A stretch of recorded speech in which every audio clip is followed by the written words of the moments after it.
Hey guys, how you doing? Welcome back to the channel. If you're new here, welcome. I hope you find this content interesting. This channel is a bit of a historical documentary of all of the background of sorcery, and more than that, I feature premium products, all types of sorcery products, all types of information about the artists, the background of the game, everything, all sorcery all the time. The channel is entirely dedicated to sorcery. That's what I'm really passionate about and into. So if you are too, you might find a lot of the videos very interesting, and I encourage you to check those out. But the reason why we're here today is I wanted to create a comprehensive guide and a definitive guide to sample cards. Everything from their provenance to why they're valuable, why they are a coveted collectible, how they came into being, what their fundamental purpose is outside of being a collectible. All those types of questions. I often get those questions from the community as these are being sold and traded out there, and a lot of questions. I figured this might be a handy reference, right? So I'm on the live cam here. I'm showing a massive collection. You can't see in this 2D kind of view, right? So from the live cam, you can see I have an enormous number of sample cards here that are from the community. I don't actually own these, but I do consignment services for folks that are into sorcery. And you see an enormous number, right? But don't be fooled. These are extremely rare. The one thing I do own is this booster pack in the middle. And this is the first time I've showed this. This was graciously given to me by the company. I think to acknowledge kind of my efforts in the community and early going here, and just my passion for the game. I really appreciate this and covet this and value this. So I'm keeping this sealed. I don't really have any plans to do anything with it for now, but I just kind of wanted to show you that this is my one possession from sorcery, this booster pack from the sample test prints. And on the back it says first edition test. And then under the tab there's a little saying here that says Sorcery Contested Realm is a tactical TCG with hand-painted iconic artwork, I think is what it says. I don't want to take it out of the sleeve and lift the tab. But that's been mentioned in other videos. So I'm going to get into where these come from. Just kind of wanted to show some of the cards for starters to give you a look and feel. All different rarities here. Some are sleeved up differently within the top loader, so you saw some different backgrounds there. But beautiful cards. I mean, the test print came out phenomenally. So there's very high confidence in the printer that was selected for this game. These are all non-foils. I'm going to get to that in a moment. There are no foil sample cards that exist, at least publicly. I mean, maybe the company test printed some, or at least we know they test printed sheets. I'm not sure about individual foil cards, but you know, it's possible that they did to make sure that foiling is going well. It's probably probable, but they were not distributed to the public, nor will they be in the Kickstarter fulfillment. All right, so I just kind of wanted to open with showing some of the sample cards in the pack. Now I'm going to go to the desktop view and talk about some resources I have on my website, and then also photographs from various sources to kind of tell the story of what are sample cards.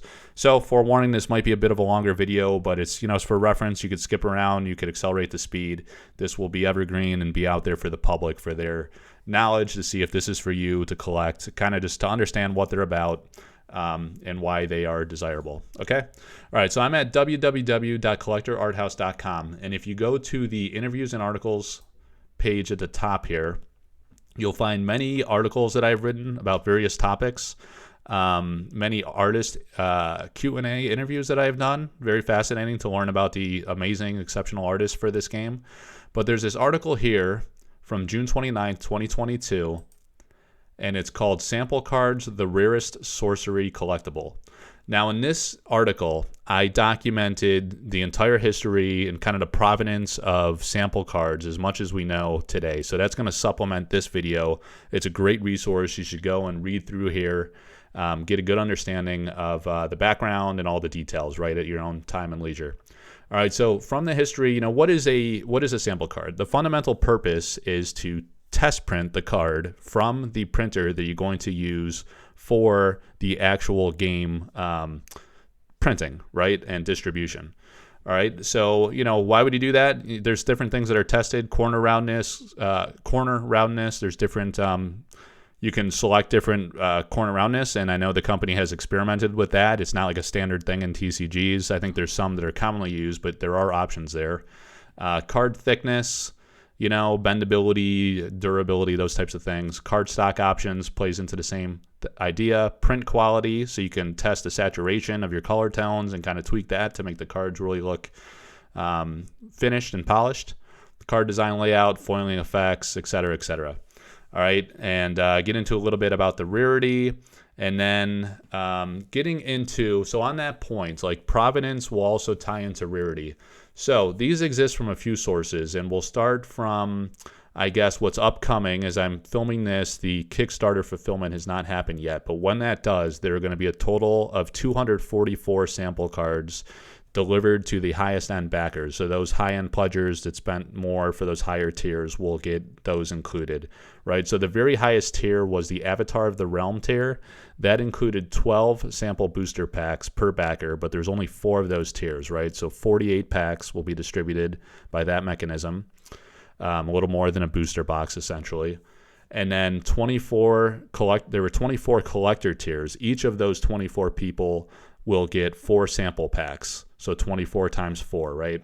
Was that 56?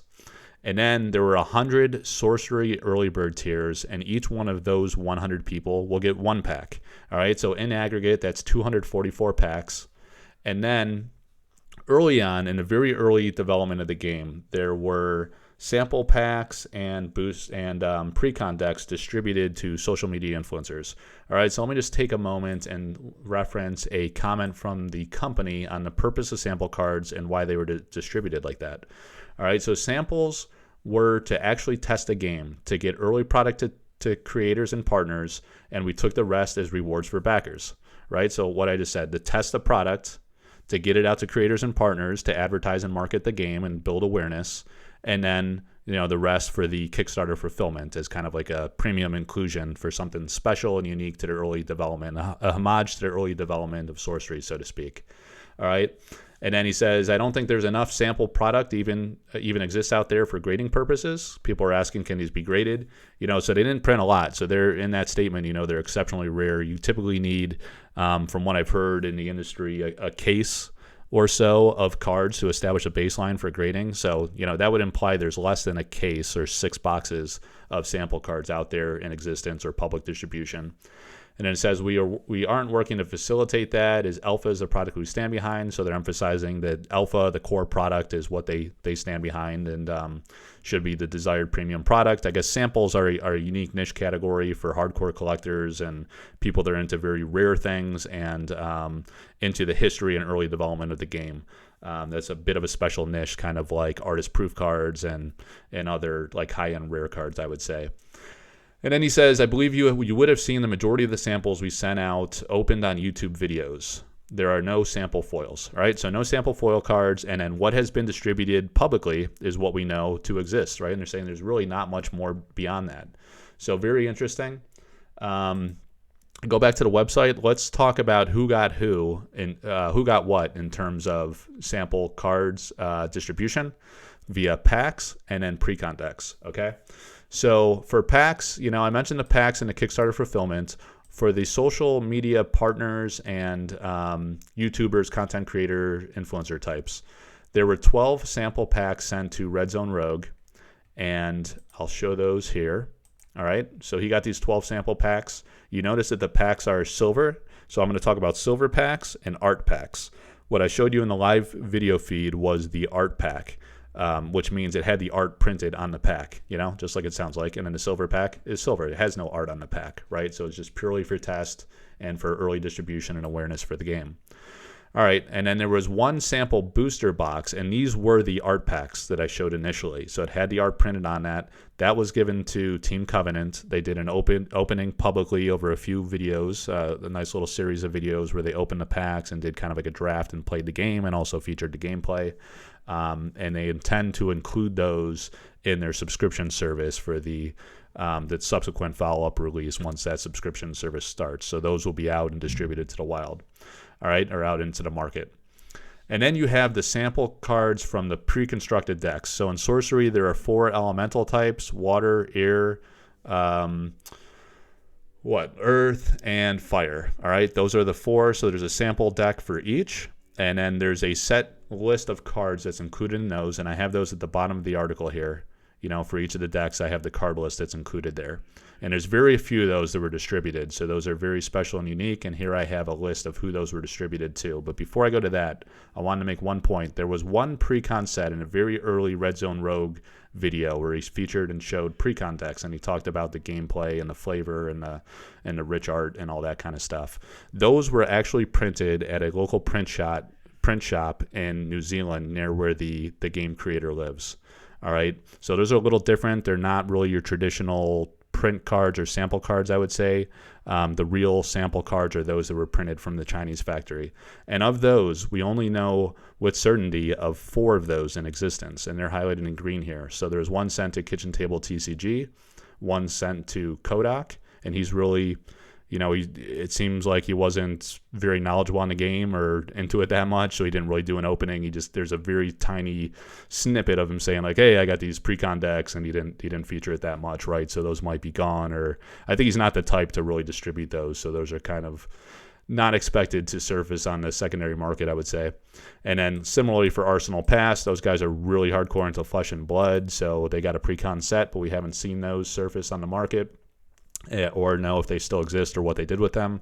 And then finally, there was a YouTube giveaway event with Red Zone Rogue and Simon, which is one of the employees of Eric's Curiosa who created the game.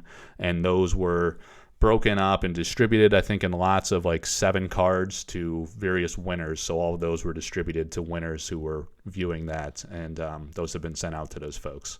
All right, so they're widely distributed. I showed a lot early on because there was a very hardcore collector that acquired most of those Red Zone Rogue cards from the 12 sample packs and from other sources. So that's the provenance of a lot of those. Some of those are from pre-con decks from some of these influencers here listed here. Those are being distributed broadly. I'm not keeping all of those. So we have very wide distribution, which is an interesting point because these are extremely rare. There's very few duplicates out there in the world, and there's going to be very few people that have a lot of them. So it'll be interesting to see what the market dynamics are that'll unfold from that.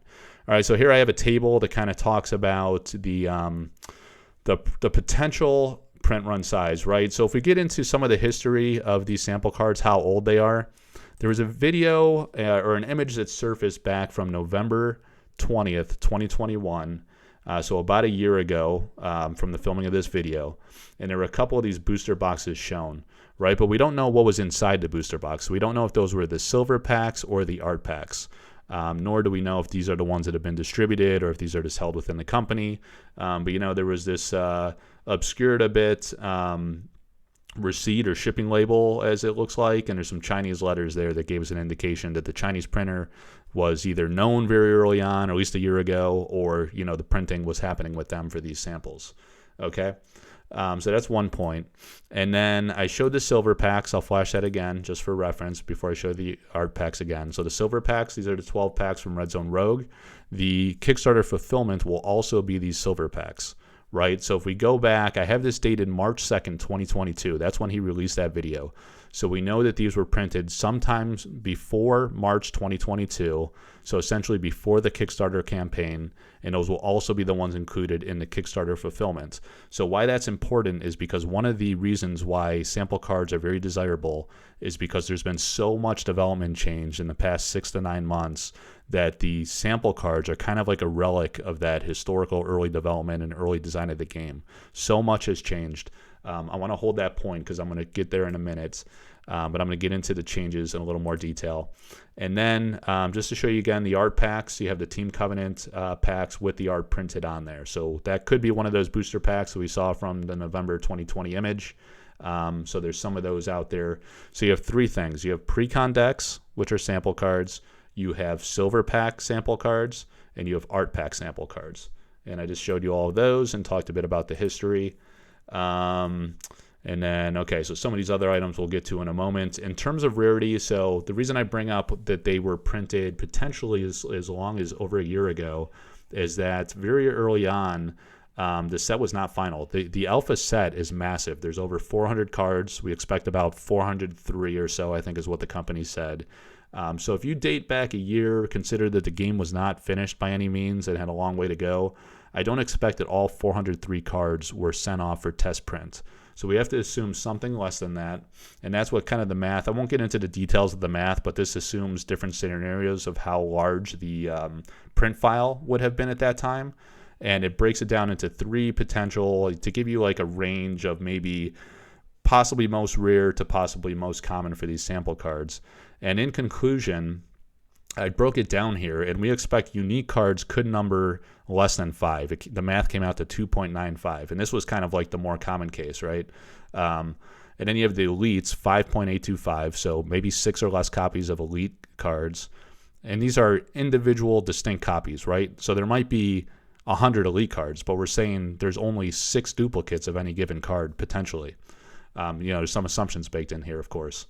Exceptionals, potentially 15 or less, and ordinaries, potentially 55, let's say, or less, right? So those are exceptionally rare. Again, I want to caveat that there are assumptions baked into that. We don't know the total size of the print file and the total number of individual cards that were possible to be printed.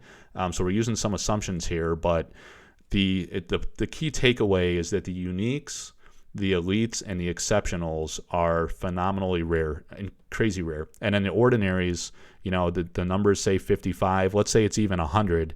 That is the most rare promo card in Sorcery has 100 copies. That's the Relentless Crowd promo card, which I showed up here at the top, right? There's only 100 copies of this that is being given out by the company. So these sample cards are more rare than that. They're probably the most rare item that will ever be printed in Sorcery, unless they go to serial card printing someday, one-ofs, but that's not, they haven't stated that's the plan. All right, so that's the gist of the article. One thing I wanted to kind of give you a little more detail on are some of the nuances of sample packs versus pre-con decks, right? So we found that the card on the left here is the pre-con deck. Card on the right was if I recall correctly, a silver sample pack. Although it doesn't matter that much, we believe the silver sample packs might be pretty comparable or the same as the art packs.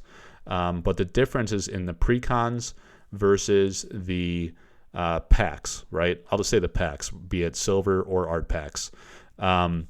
So in the pre-cons, there was a little darker hue. It's very noticeable in this image under this lighting. Sometimes it's a lot more difficult to tell.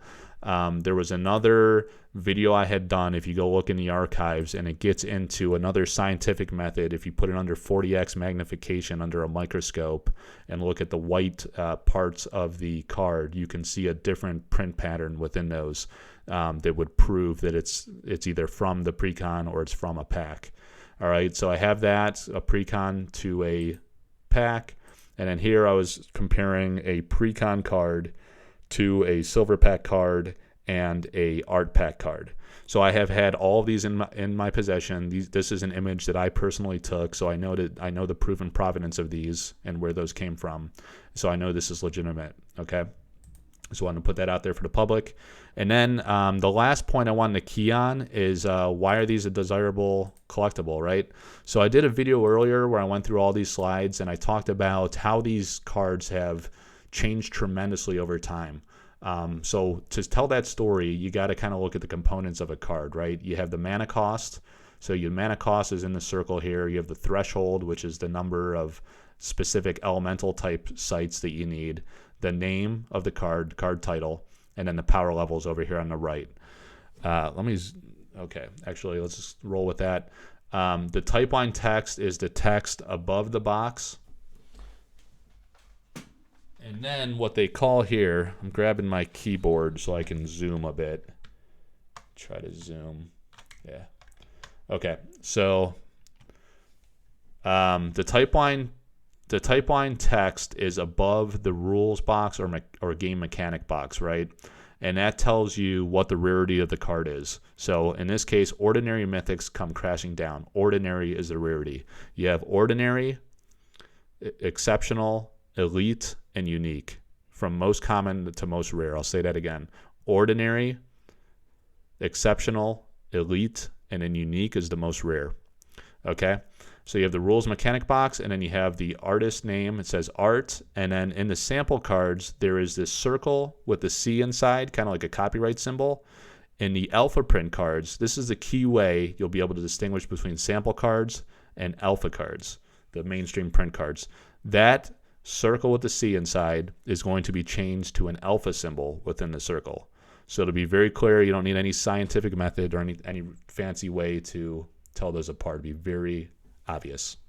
All right, so when you look at the early development of these cards, there's been so much dramatic change that every single one of these items have changed in some cases. Some more than others.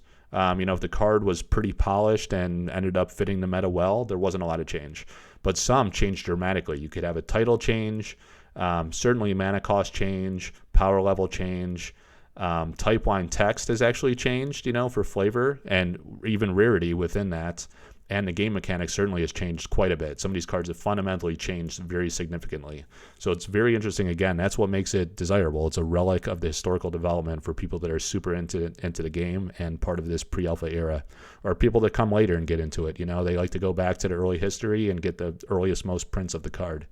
All right, so here I just had some examples between a couple of the updates where there was some significant title changes. I did a video on this, so I'm not going to go through every page, but I did want to show this as a great example of some of the change you might find in a sample card. So in its earliest most version, this card was called Old Growth Forest, and this is an artwork by Ian Miller, right? So Old Growth Forest, it's an exceptional rarity. Here, and then look at the game mechanic. Incoming, ranged, or airborne attacks are blocked here. In its next update, already there was significant change. So it's now called Haunted Forest. It went from an exceptional rarity to a unique, and it now reads a unique site of smothering gloom. And the card mechanic also changed dramatically. Genesis abilities of adjacent minions are also death right abilities. All right, and then there was yet another change in another release, and the title changed to the Geistwood. And it says a unique site where souls cry vengeance. Genesis here are also death right. All right, now if I go back to the Collector Arthouse website, I can go look at the latest version of the card for Alpha. And I have this organized by artist, so I'm looking for Ian Miller. And you see it's still called the Geistwood now in its latest form, a unique site of denied absolution. So again, the type line text actually changed a bit there for a different flavor. And then it looks like the ability is pretty comparable. Genesis abilities here are also death rate abilities. Okay. So there you go. That's an example of the development and change. There's also interesting things where there's some mistakes and errors in the card, and I have one of those to show for you in future. So on the Rateness Titan card, this is actually the way the card was supposed to be designed. So it has an elite mythic makes an epic entrance, splash damage, Genesis. This Titan deals 7 damage on the site in front of it. Now, there was another article I did, and I'm going to have to go to my articles again.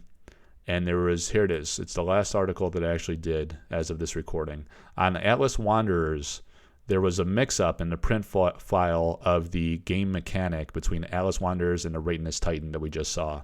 And here you see where splash damage, Genesis, this Titan deals 7 damage on the site in front of it. So that's actually attributable. What it should have been attributable to is the Rateness Titan, and it was accidentally printed on the Atlas Wanderers. So that makes, some people, they find that super fascinating, and that makes the Atlas Wanderers card a little more desirable and interesting.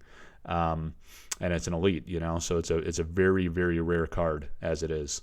All right, and then you see what the card should have been. Atlas Wanderers, these elite mythics take the weight of the world. These Wanderers can move to a void, carrying their site with them as they move, right? So fundamentally different, it was a cross mix-up mistake between Rateness Titan and a completely different card. So just an interesting piece of history there. I think that's kind of it in a nutshell. As I said here, there's several articles which you'll find pretty interesting on the history of sample cards. So I encourage you to go read that. Maybe watch this video a few times, reference it, go back and look at the cards that I demoed, look at some of the changes, go look for the video that walks through these slides and walks you through all the change. A lot of resources on this channel and on www.collectorarthouse.com. I hope you guys found this valuable. Thank you for your interest and your time. Thank you for supporting me. Please check all the links in the description. And until next time, take care.